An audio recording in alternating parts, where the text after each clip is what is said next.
Very good morning बच्चों। चलिए आज की क्लास हम लोग स्टार्ट करते हैं। Second lecture of thermodynamics. First lecture of thermodynamics में आप सभी लोगों ने बहुत अच्छे से सारे टॉपिक को स्टडी किया था और बहुत कुछ उसमें आपने नया सीखा। कुछ बहुत सारे ऐसे चीज़ें थी जो आप लोगों को फर्स्ट टाइम पता चली होंगी। ठीक है, अब अब हम लोग बेटा सेकेंड लेक्चर ऑफ थर्मोडायनेमिक्स से स्टार्ट करने जा रहे हैं। ठीक है, ये आज का लेक्चर भी इम्पॉर्टेंट है थर्मोडायनेमिक्स का, related to fundamental concept.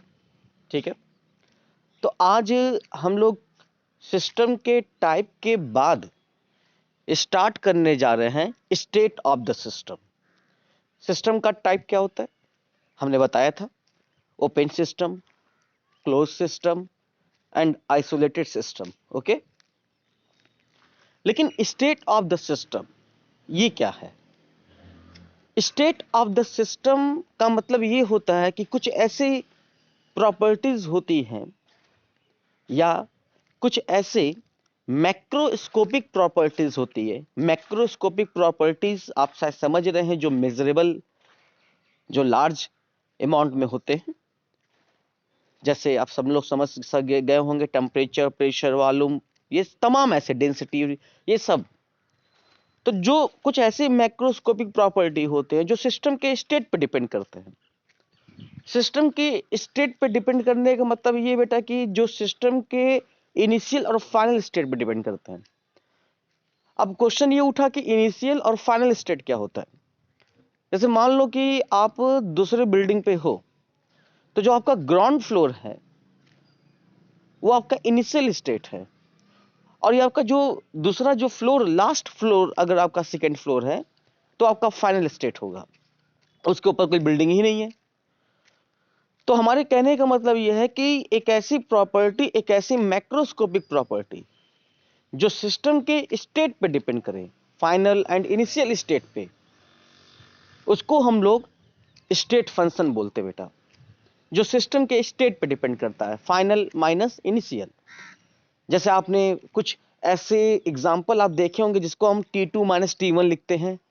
T2 minus T1 मतलब final temperature minus initial temperature. ये भी एक स्टेट फंक्शन है, जिसको हम लोग प्रेशर के टर्म में लिखते हैं P2 माइनस P1। ये भी आपका एक स्टेट फंक्शन है। जैसे एनर्जी लिखते हैं, final energy minus initial energy, ये भी आपका स्टेट फंक्शन है। तो जो सिस्टम के स्टेट पे डिपेंड करता है, फाइनल और इनिशियल स्टेट पे डिपेंड करता है, उसे स्टेट फंक्शन बोलते हैं।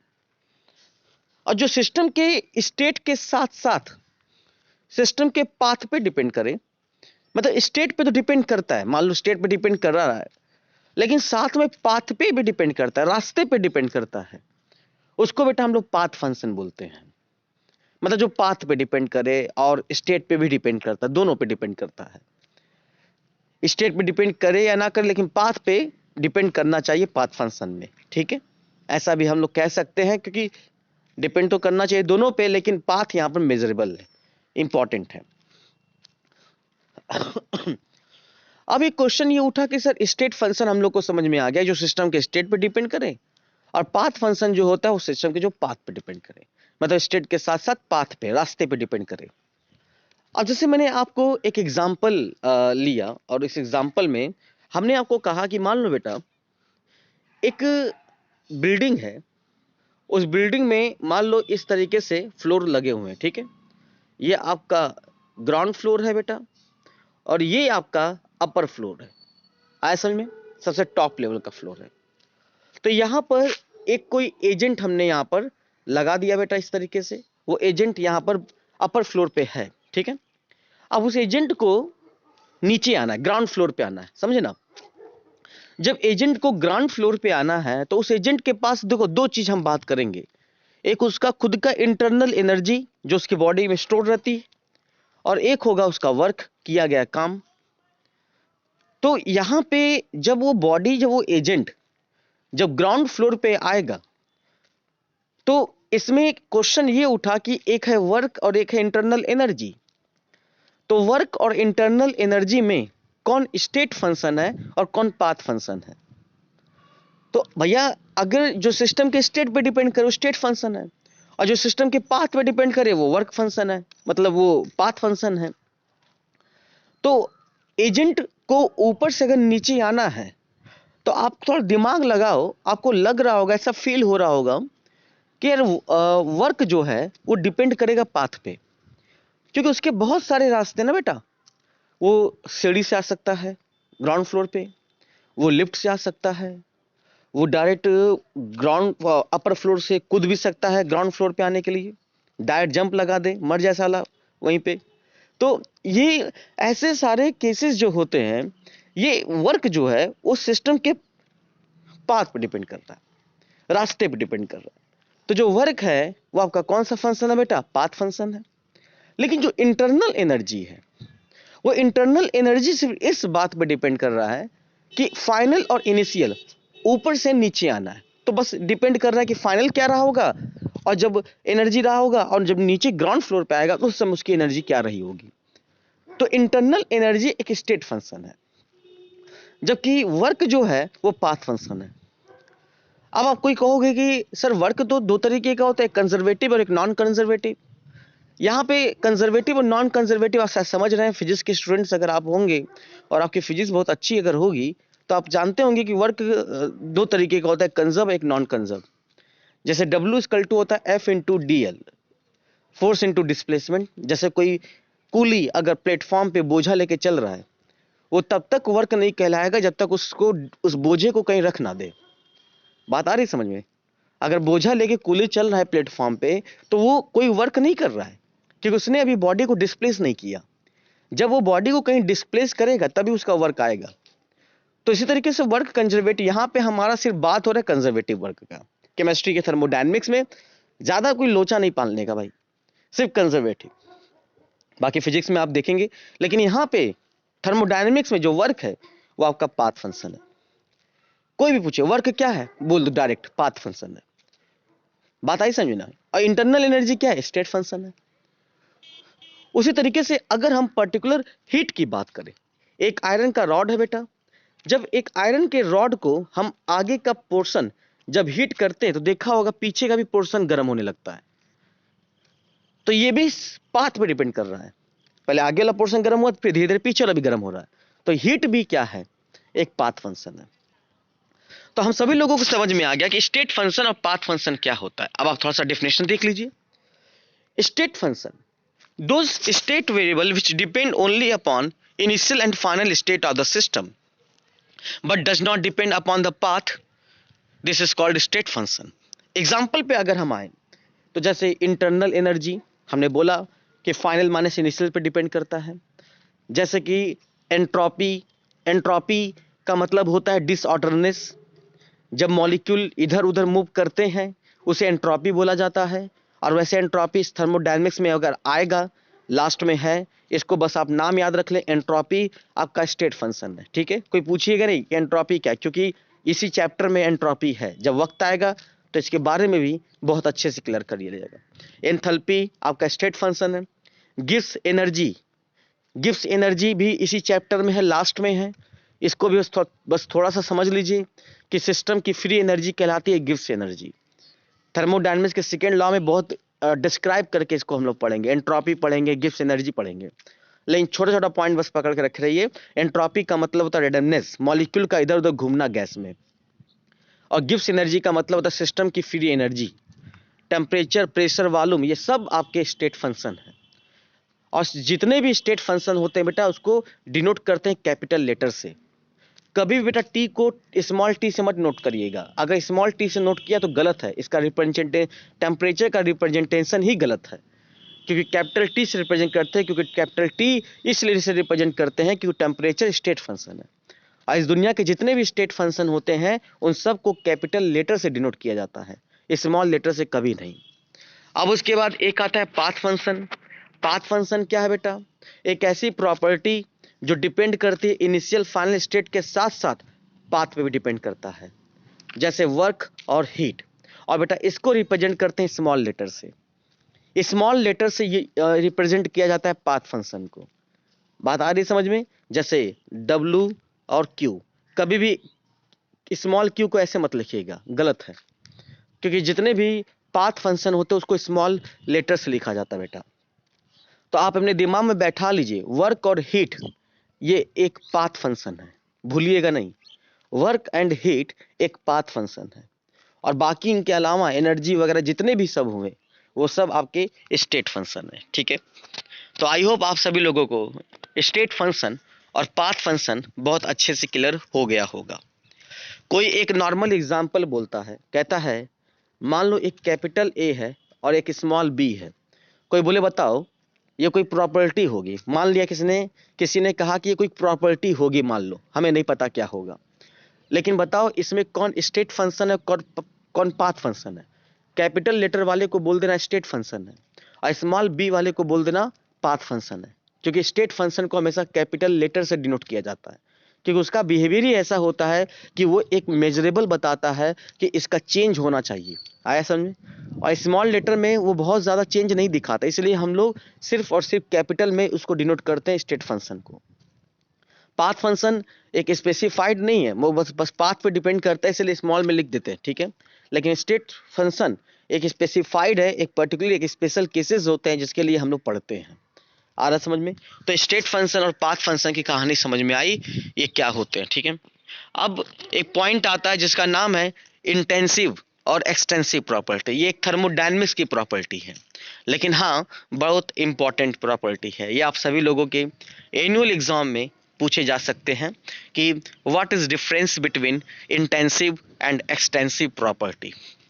एक लाइन में बिना समय बर्बाद किए अगर हमसे कोई पूछता है व्हाट इज इंटेंसिव प्रॉपर्टी, क्या होता है इंटेंसिव प्रॉपर्टी, तो हम कहेंगे इंटेंसिव प्रॉपर्टी एक ऐसी प्रॉपर्टी है बेटा जो मैटर पे डिपेंड नहीं करता है।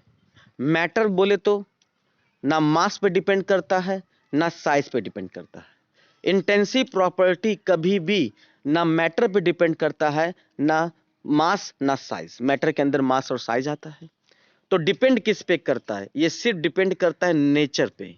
नेचर कैसा होगा, गोरा होगा, काला होगा, नाटा होगा, बौना होगा, लंबा होगा, इस पे डिपेंड करता है।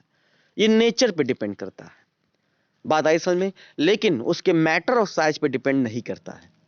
बात आए समझ में? तो इंटेंसिव प्रॉपर्टी एक ऐसी प्रॉपर्टी है जो डिपेंड करता है सिर्फ नेचर पे, लेकिन मैटर पे डिपेंड नहीं करता है, मास और साइज पे डिपेंड नहीं करता। यहाँ पे शॉर्टकट हमने मार दिया है, मास पे गलत मार दिया है, डिपेंड नहीं करता है। लेकिन जो बेटा एक्सटेंसिव प्रॉपर्टी होती है, एक्सटेंसिव प्रॉपर्टी डिपेंड करता है मैटर पे। मैटर पे डिपेंड करता है मतलब मास और साइज पे डिपेंड करेगा। आया समझ में? तो मिला जुला कर इंटेंसिव प्रॉपर्टी मैटर पे डिपेंड नहीं करता है, मास और साइज पे डिपेंड नहीं करता है, और एक्सटेंसिव प्रॉपर्टी मैटर और साइज पे डिपेंड करता है, मतलब मास और साइज पे डिपेंड करता है। आगे समझ में? इसी को बेटा बोलते हैं इंटेंसिव और इसी को बेटा बोलते हैं एक्सटेंसिव। ठीक है, तो इंटेंसिव मास पे डिपेंड नहीं करेगा, एक्सटेंसिव मास पे डिपेंड करेगा। ठीक है, डायग्राम आपने देख ही लिया होगा यहाँ पर, इसमें कोई प्रॉब्लम नहीं है। अब हम आते हैं कि कौन कौन सी ऐसी प्रॉपर्टी है जो इंटेंसिव होती है और कौन कौन सी ऐसी प्रॉपर्टी है जो एक्सटेंसिव होती है। फर्स्ट ऑफ ऑल हम आप सभी लोगों को एक पॉइंट और बता देते हैं बेटा, जो मास पे डिपेंड करता है, तो आपको बता दें कि जो मास पे डिपेंड करता है वो एडिटिव होगा, लेकिन जो मास पे डिपेंड नहीं करता उसको कभी हम एडिटिव नहीं कर सकते। ये यहीं पे समझ लीजिए पहला पॉइंट, स्पेशल पॉइंट। जो एक्सटेंसिव प्रॉपर्टी होता है वो मास पे डिपेंड करता है, तो जो मास पे डिपेंड करेगा वो एडिटिव होगा। एडिटिव का मतलब समझ रहे हो? ऐड कर सकते हैं, जैसे m1 प्लस m2 को ऐड कर सकते हो तो आपका मास, टोटल मास आ जाएगा। तो जो एक्सटेंसिव प्रॉपर्टी है वो एडिशनल हो सकता है, लेकिन इंटेंसिव प्रॉपर्टी जो मास और साइज पे डिपेंड ही ना करे वो कभी एडिटिव नहीं होगा। कैसे ऐड करोगे यार? जब मास और साइज पे डिपेंड नहीं करेगा तब भी वही था तब भी वही होगा, क्योंकि अमाउंट पे डिपेंड ही नहीं कर रहा है। तो याद रखना कि एक्सटेंसिव 1 प्लस एक्सटेंसिव 2 आप ये जोड़कर टोटल एक्सटेंसिव ला सकते हो, ये आपका सही है। लेकिन इंटेंसिव 1 और प्लस इंटेंसिव 2 ये कभी भी आप जोड़कर टोटल इंटेंसिव नहीं ला सकते, क्योंकि ये एडिटिव नहीं होंगे, लेकिन एक्सटेंसिव एडिटिव होगा। पहला पॉइंट याद रख लीजिए कि एक्सटेंसिव को जोड़ सकते हैं, दो एक्सटेंसिव को जोड़ सकते हैं, लेकिन दो इंटेंसिव को जोड़ नहीं सकते। जैसे एग्जांपल, भैया अगर जो मास पे डिपेंड करेगा तो दो अलग अलग सॉल्यूशन का मास जोड़ोगे तो टोटल मास आ जाएगा, लेकिन जो मास पे डिपेंड नहीं करेगा, जो इस बात पे डिपेंड करेगा कि कौन काला है कौन गोरा है, तो काले और गोरे को जोड़ोगे तो क्या आएगा? क्या उसमें कलर मिक्स करोगे क्या? इन सब में नहीं हो पाएगा ना, तो कभी एडिटिव नहीं होंगे इंटेंसिव, लेकिन एक्सटेंसिव जोड़ सकते हो। पहला पॉइंट। दूसरा, दो एक्सटेंसिव का डिविजिबल, ये हमेशा याद रखना बेटा, इंटेंसिव आता है। अगर दो एक्सटेंसिव को डिवाइड करोगे, दो एक्सटेंसिव प्रॉपर्टी को डिवाइड करोगे तो बेटा इंटेंसिव आएगा। मतलब इंटेंसिव प्रॉपर्टी एक्सटेंसिव आपका हो सकता है। तो दो एक्सटेंसिव को डिवाइड करोगे तो क्या आएगा? इंटेंसिव। आया समझ में? ये पॉइंट याद रखोगे। आया? तो दो एक्सटेंसिव को अगर डिवाइड करोगे तो क्या होगा? इंटेंसिव होगा। इसका मतलब एक्सटेंसिव प्रॉपर्टी इंटेंसिव की तरह बिहेव करता है कभी कभी। आया? इंटेंसिव कभी एक्सटेंसिव नहीं हो सकता, लेकिन कभी कभी एक्सटेंसिव इंटेंसिव हो सकता है। और कब एक्सटेंसिव इंटेंसिव होगा? जब दो एक्सटेंसिव डिवाइड होते तब इंटेंसिव हो जाता है। आया समझ में? इंटेंसिव कभी एक्सटेंसिव नहीं होगा, क्योंकि जो नेचर पे डिपेंड करता है वो कभी भी मास और साइज पे डिपेंड नहीं कर सकता। लेकिन जो मास और साइज पे डिपेंड करता है वो कभी कभी ऐसा होता है कि नेचर पे डिपेंड कर जाता है। वो कब डिपेंड करेगा? जब दो एक्सटेंसिव प्रॉपर्टी को डिवाइड करोगे, और जब दो एक्सटेंसिव प्रॉपर्टी को डिवाइड करोगे तो इंटेंसिव आएगा, भूलना नहीं बेटा, ठीक है। अब आइए कुछ प्रॉपर्टी पे बात कर लेते हैं। कौन कौन सी ऐसी प्रॉपर्टी है जो इंटेंसिव है और कौन कौन सी प्रॉपर्टी जो एक्सटेंसिव है। अगर हम बात करें मोलर वॉल्यूम, ये आपका बेटा इंटेंसिव प्रॉपर्टी है। मोलर वॉल्यूम ये आपका क्या है बेटा? इंटेंसिव प्रॉपर्टी है, क्योंकि ये नेचर पे डिपेंड करता है। लेकिन वॉल्यूम क्या है बेटा? एक्सटेंसिव प्रॉपर्टी है। मोलर मास ये आपका इंटेंसिव प्रॉपर्टी है, लेकिन मास आपका एक्सटेंसिव प्रॉपर्टी है। हीट कैपेसिटी भी आगे आएगा जो एक्सटेंसिव है। नंबर ऑफ मोल भी एक्सटेंसिव है। Gives energy, entropy, enthalpy, internal energy, force, ये सब आपके एक्सटेंसिव प्रॉपर्टी बेटा। ये सब डिपेंड करते हैं किस पे? मास पे। लेकिन डेंसिटी इंटेंसिव प्रॉपर्टी है। अब कोई बच्चा बोलेगा सर डेंसिटी इंटेंसिव कैसे हो गया? क्या ये मास और साइज पे नहीं डिपेंड करता है? तो लगेगा कि यस डिपेंड करता है, लेकिन नहीं। क्यों डेंसिटी बेटा इंटेंसिव हो गया? बेटा डेंसिटी इक्वल टू होता है मास अपॉन वॉल्यूम। बेटा मास क्या है? एक्सटेंसिव, और वॉल्यूम भी क्या है? एक्सटेंसिव। और दो एक्सटेंसिव का डिवाइड करोगे तो क्या आएगा? इंटेंसिव। इसलिए डेंसिटी इंटेंसिव है। इवन प्रेशर बेटा, प्रेशर इक्वल टू क्या होता है? Force upon area. फोर्स क्या है? एक्सटेंसिव। एरिया भी क्या है? एक्सटेंसिव। तो प्रेशर क्या बन जाएगा? इंटेंसिव। इसलिए बेटा प्रेशर भी इंटेंसिव है। Temperature intensive, pressure intensive, molarity भी आपका बेटा इंटेंसिव है। अब ऐसा क्यों? क्योंकि मोलरिटी इक्वल टू होता है मोल अपॉन वॉल्यूम। मोल क्या है? एक्सटेंसिव। वॉल्यूम क्या है? एक्सटेंसिव। डिवाइड करोगे तो मोलरिटी क्या हो जाएगा? इंटेंसिव। आया समझ में? तो ये बॉइलिंग पॉइंट ये सब आपके बेटा इंटेंसिव है। आया समझ में? पीएच वैल्यू भी आपका बेटा क्या है? इंटेंसिव है। क्यों? क्योंकि पीएच वैल्यू कभी मास और साइज पे नहीं आता बेटा। पीएच वैल्यू हमेशा आता है तो नेचर पे। जैसे एसिड है तो पीएच 7 से कम होगा, बेस है तो पीएच 7 से ज़्यादा होगा, साल्ट है तो पीएच 7 ही होगा। तो नेचर पे डिपेंड करता है, अमाउंट पे, मास पे, मैटर पे नहीं बेटा। आया? रिफ्रैक्टिव इंडेक्स आपको पता है कि रिफ्रैक्टिव इंडेक्स भी नेचर पे डिपेंड करता है, मीडियम पे डिपेंड करता है। एयर एंड ग्लास है तो कुछ और होता है, मतलब नेचर पे डिपेंड करता है। तो रिफ्रैक्टिव इंडेक्स भी इंटेंसिव प्रॉपर्टी है बेटा। तो आई होप आप सभी लोगों को इंटेंसिव और एक्सटेंसिव आ गया होगा। अब आपको कुछ स्पेशल पॉइंट जो हमने आपको बोला था कि दो एक्सटेंसिव को अगर डिवाइड करोगे तो क्या आएगा बेटा? इंटेंसिव आएगा, वही बोलना है यहाँ पर, ठीक है। और जो मैंने हम आपको कहा था कि एक्सटेंसिव को डिवाइड कर जोड़ सकते हैं, लेकिन दो इंटेंसिव को जोड़ नहीं सकते, क्योंकि नेचर वाले जोड़ेंगे कैसे, ठीक है। तो यही पॉइंट यहाँ पर कह रहा है। अब देख लीजिए वो पॉइंट आ गया। जैसे मास बेटा आपका क्या है? एक्सटेंसिव है। मोल आपका क्या है? एक्सटेंसिव है। वॉल्यूम आपका क्या है? एक्सटेंसिव है। तो देखिए इनको जोड़ सकते हैं, m1 plus m2, n1 plus n2, v1 plus v2। लेकिन डेंसिटी और बॉइलिंग पॉइंट, टेम्परेचर, ये सब बेटा इंटेंसिव है। इनको कैसे जोड़ोगे? क्योंकि ये तो सेम ही होते हैं। क्योंकि मास और साइज पे डिपेंड ही नहीं करेंगे, तो इसलिए इनकी डेंसिटी हमेशा सेम होगी, टेम्परेचर भी सेम होगा।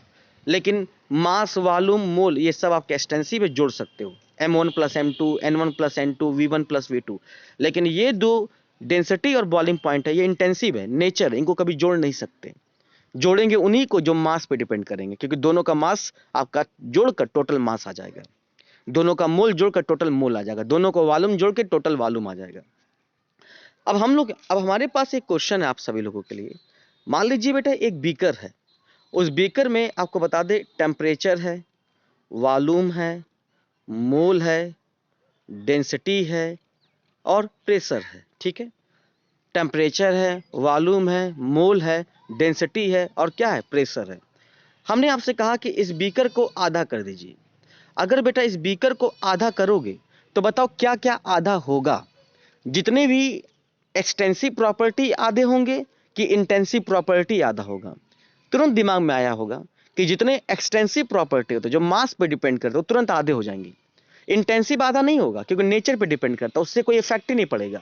तो क्या क्या आधा हो जाएगा, टेम्परेचर आपका वही रहेगा, वॉल्यूम आधा हो जाएगा v/2, मोल आधा हो जाएगा n/2, डेंसिटी भी वही होगा और प्रेशर भी वही होगा। और उसी तरीके से इस बीकर में भी टेम्परेचर वही रहेगा, वॉल्यूम आधा हो जाएगा, मोल आधा हो जाएगा, लेकिन डेंसिटी और प्रेशर वही का वही रहेगा। तो तुम बीकर को 3 बार में डिवाइड कर दो, 4 बार में डिवाइड कर दो, जितने एक्सटेंसिव प्रॉपर्टी होंगे उतने टाइम डिवाइड हो जाएंगे। लेकिन जो इंटेंसिव प्रॉपर्टी होगा तुम 4 बार, 5 बार, 6 बार डिवाइड कर दो, वो वही के वही रहेंगे, क्योंकि वो डिपेंड करते हैं नेचर पे। तो ये एक्सटेंसिव और इंटेंसिव प्रॉपर्टी की कुछ कहानी और कुछ टॉपिक हम सभी लोगों को बहुत अच्छे से क्लियर हो गई कि एक्सटेंसिव और इंटेंसिव प्रॉपर्टी को क्या होता है, सब आगे समझ में। तो इस तरीके से एक्सटेंसिव और इंटेंसिव पढ़ाती है। ठीक है, और याद रखिएगा 2 एक्सटेंसिव का डिविजिबल इंटेंसिव आता है। इसका मतलब एक्सटेंसिव इंटेंसिव की तरह हो सकता है, लेकिन इंटेंसिव कभी एक्सटेंसिव नहीं हो सकता। जो नेचर पे डिपेंड करेगा वो कभी मास और साइज पे डिपेंड नहीं कर सकता बेटा। लेकिन जो मास और साइज पे डिपेंड करता है वो कभी कभी नेचर पे डिपेंड करता है, और वो कब डिपेंड करेगा, जब दोनों एक्सटेंसिव को डिवाइड करेंगे। जैसे प्रेशर था इंटेंसिव बन गया, जैसे डेंसिटी था इंटेंसिव बन गया, क्योंकि 2 एक्सटेंसिव को डिवाइड करने से आता है, और 2 एक्सटेंसिव को डिवाइड करने से इंटेंसिव आता है। और 2 एक्सटेंसिव को जोड़ सकते हैं, 3 एक्सटेंसिव को जोड़ सकते हैं, लेकिन कभी इंटेंसिव को नहीं जोड़ सकते। आगे समझ में, ये याद रखेंगे। और बीकर में चाहे आपने कोई भी प्रॉपर्टी लिया, चाहे एक्सटेंसिव चाहे इंटेंसिव, अगर बीकर को आधा करोगे, तिहाई करोगे, चौथाई करोगे, तो उसका असर सिर्फ एक्सटेंसिव पे पड़ेगा, इंटेंसिव पे कोई असर नहीं पड़ने वाला है। ठीक है, तो आई होप आप सभी लोगों को ये लेक्चर आज का ये पूरा क्लियर हो गया थर्मोडायनेमिक्स प्रॉपर्टी का। नेक्स्ट क्लास में अब हम आपको पढ़ाएंगे टाइप्स ऑफ थर्मोडायनेमिक्स प्रोसेस। आप सभी लोगों ने नाम सुना होगा, आइसोथर्मल, आइसोकोरिक, आइसोबेरिक, ये अगला क्लास का लेक्चर है। तो आई होप आप सभी लोगों को आज का लेक्चर पूरी तरीके से क्लियरफाई हो गया। आज के लेक्चर को यहीं रखते हैं बेटा। Thank you so much, take care.